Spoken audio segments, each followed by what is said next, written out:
Good morning children. आज हम 5th class में इंग्लिश में लेसन नंबर 3 फ्लाइंग टुगेदर को रीड करेंगे, जो कि पेज नंबर 17 पर है। फ्लाइंग टुगेदर का क्या अर्थ होता है? एक साथ उड़ना। ये बहुत ही अच्छी कहानी है जिसे अब हम पढ़ेंगे।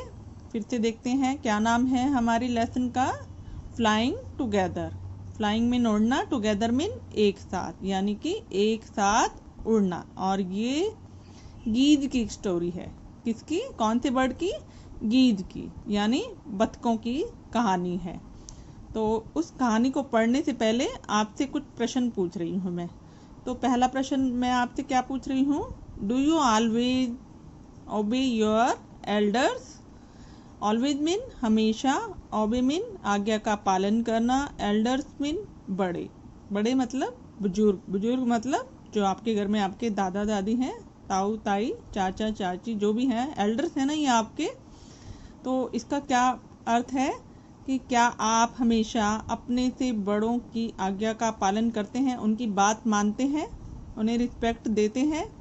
तो मुझे लगता है सभी बच्चे अपने घर में बड़ों की बात मानते हैं।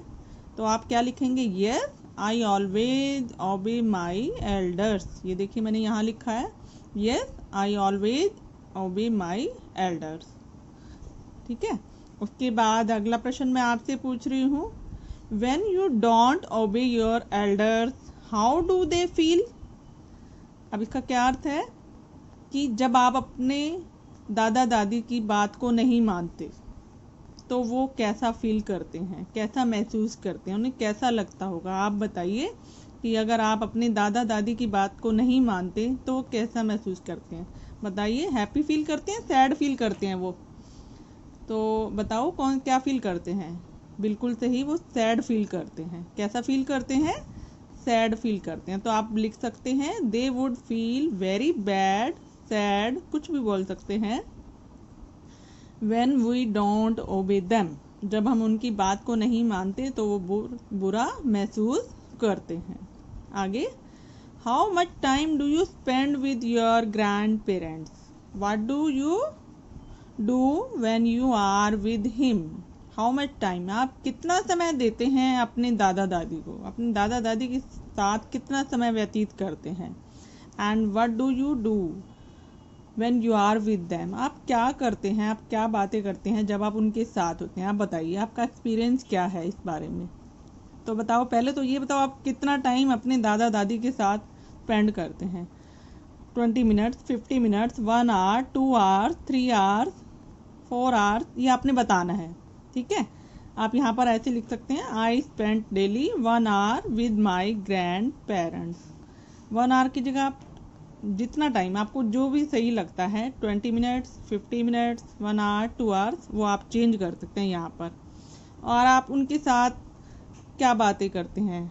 तो आप बता सकते हैं कि I tell them everything about my school, my friends, my teachers. कुछ भी आप उनके बारे में बता सकते हैं कि मैं उनके साथ सारी बातें शेयर करता हूँ, अपने स्कूल की, अपने टीचर की, अपने फ्रेंड्स की, और भी आप जो बातें शेयर करते हैं उसके बारे में आप बता सकते हैं। Next question, can you recall an incident when you disobeyed your grandparents? तो बताइए कि क्या आपको कोई बात ऐसी याद है कि जब आपने अपने दादा दादी की बात को ना माना हो? And what happened when you did not do as they asked you to do? तो जब आपने वैसा नहीं किया तो आपके दादा दादी ने आपको क्या करने को कहा और क्या हुआ था, ये आपने बताना है। ये आपने अपना एक्सपीरियंस खुद शेयर करना है इसमें। तो आप इसमें क्या बता सकते हैं कि एक बार आपकी दादी ने आपको कोई काम बताया कि एक शॉप से कुछ लेके आओ। तो आप ऐसे बोल सकते हैं, one day my grandmother asked me to bring something from shop, but आप टायर्ड थे, आप थके हुए थे, but you are tired, you did not obey her grand mother, कि आपने अपनी दादी की बात को नहीं माना। शी गॉट अपसेट, वो आपसे नाराज हो गई और उन्होंने कंप्लेंट की। किससे कंप्लेंट की? आपके फादर से कंप्लेंट की। और फादर ने फिर आपको क्या किया, आपको समझाया कि नहीं, आपको उनके साथ ऐसा नहीं करना, आपने उनकी बात को मानना है। तो आप ऐसा कुछ भी यहाँ पर लिख सकते हैं। तो ये आपको क्वेश्चन क्लियर हो गए होंगे। उसके बाद अब हम स्टोरी पढ़ते हैं। Deep in a forest stood a very tall tree. Deep in a forest, जंगल, एक बार एक जंगल था, वो बहुत ही गहरा था। आप ऐसे भी बता सकते हैं, और आप कैसे बता सकते हैं इसमें कि एक जंगल था बहुत ही गहरा। Stood a very tall tree, उसके अंदर बहुत ही लंबा पेड़ खड़ा था, उसके अंदर बहुत लंबा वृक्ष था। It's leafy branches spread out like strong arms. अब देखिए, लीफी, लीफी क्या होता है, पत्ते, ब्रांचेज शाखाएं, स्प्रेड आउट फैली हुई थी, लाइक स्ट्रॉन्ग आर्म्स, स्ट्रॉन्ग क्या होता है, शक्तिशाली, और आर्म्स क्या होते हैं, भुजाएं, आपकी बाजुएं। तो इसकी जो शाखाएं थी, किसकी, टॉल ट्री की जो हरी भरी शाखाएं थी, वो बहुत ही मजबूत थी। कैसी स्ट्रॉन्ग थी, जैसे आपकी आर्म्स हैं, आपकी बाजुएं जो है बहुत स्ट्रॉन्ग है ना, तो सेम ऐसे ही वो उसकी जो शाखाएं थी उस पेड़ की बहुत ही मजबूत थी और बहुत ही ज़्यादा फैली हुई थी। This tree was the home of a flock of wild geese. ये जो पेड़ था, इस पेड़ पर, ये देखिए, वाइल्ड गीज क्या होता है, वाइल्ड में जंगली, गीज में बतखें, जंगली बतखों का एक समूह अपना घर बनाकर रहता था।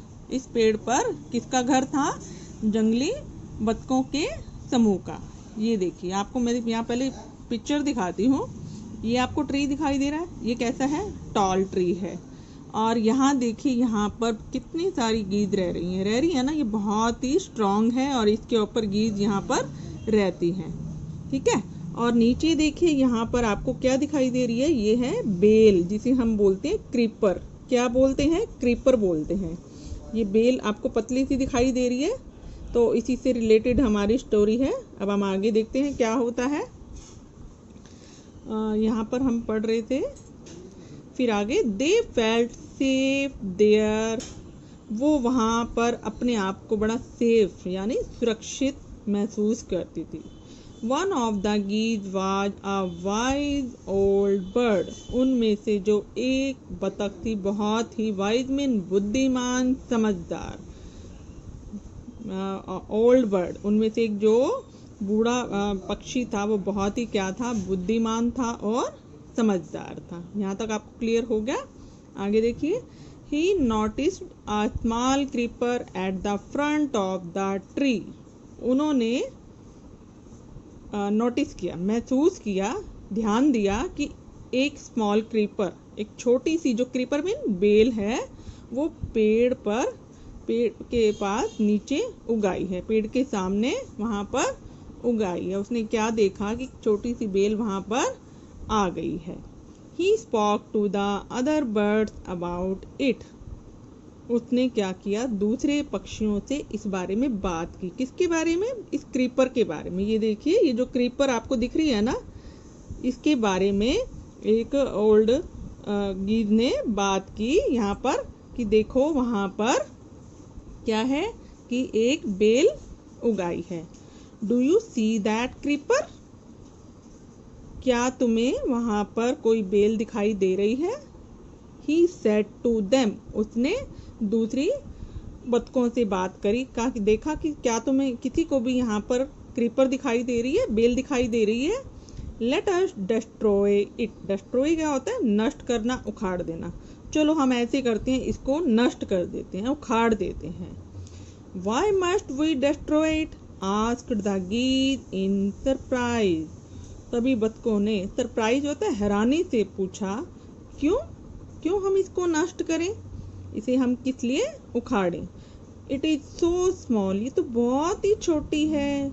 What harm can it do, ये हमें क्या नुकसान पहुंचाएगी। अब ये देखिए, इस बेल के बारे में बात, जो बाकी बतखें हैं वो क्या कह रही हैं कि हमें कुछ भी नुकसान नहीं पहुंचाएगी, तो बहुत छोटी है।